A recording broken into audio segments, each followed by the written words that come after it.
Shoe. Shoe. Shoe. Shoe. Oh, hello. I didn't see you there. Were you spying on me snoozing? My phone fell. That was what that noise was, if you heard it. Hello, I'm Colin. Welcome to this week's IlluminUte. Illuminating minutes of illumination. I think that's our slogan. I don't know if we'll really nail that down yet, but we'll get it, I promise. So if you've been keeping up with our IlluminUtes, you'll know that we've been talking this month about what love looks like. We've talked about loving our neighbor, and I shared the example of my neighbor helping me shovel my driveway. We talked about love being patient.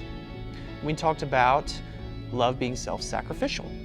And so this week, to kind of wrap up our discussion this month about what love looks like, I want to talk about what love isn't like, or what love doesn't look like. Some might call it the opposite of love. And I think love has many opposites. You could say a lot of words are the opposite of love. But this one is one that's been on my mind a little bit recently. Not because I am. I'll just say laziness. I think that's the opposite of love. And if you think about that, love always requires an action, right? If we think about those examples we shared in the last couple weeks, helping somebody shovel, okay? If you take shovel over your neighbor's driveway and you drag it behind your back, that's not really loving, right? It might be a nice thought to go help your neighbor shovel, but if you're not actually doing anything, then there's no love there at all. Of course, a little bit extreme. I wouldn't expect anybody to go over and help somebody shovel and not even shovel correctly. But that's, you get the point. It's the same like if you're making a meal for somebody and you kind of disregard the directions, you leave items out of the recipe, you add the wrong thing, you put sugar in when you should have put salt in. Ugh, that's disgusting.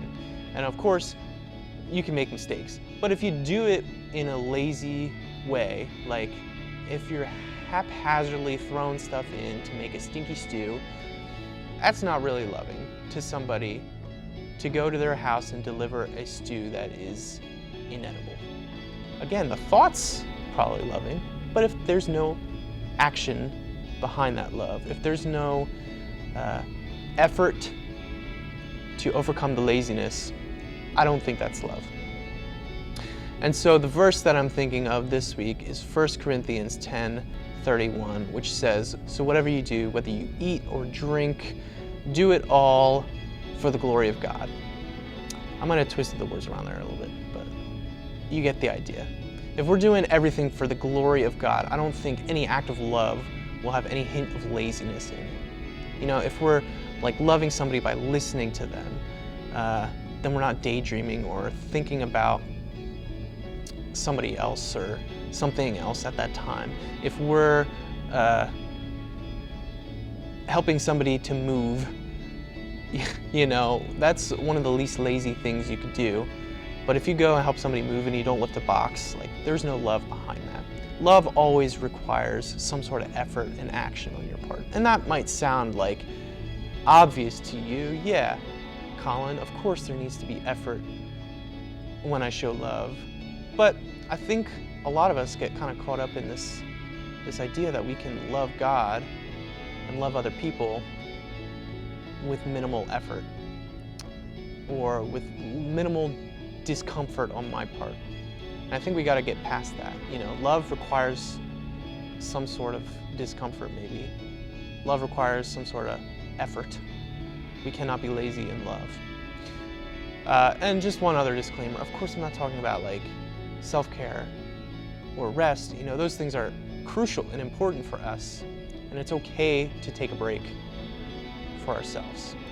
But when we are serving somebody else, when we are loving someone else, that's something that requires our full effort and action. And God will see that effort and action and will reward the effort and the action and the attitude behind the love. So that's what I got for you for this week's IlluminUte. Illuminating Minutes of Illumination. Was that the slogan? I don't know. We'll figure it out. I'm gonna go take a nap. So, thanks for joining. Please join us next week. We'll discover a whole different topic for the month of March. I don't know what it's gonna be yet. Actually, I think I do. We'll save it for next week though. All right, bye.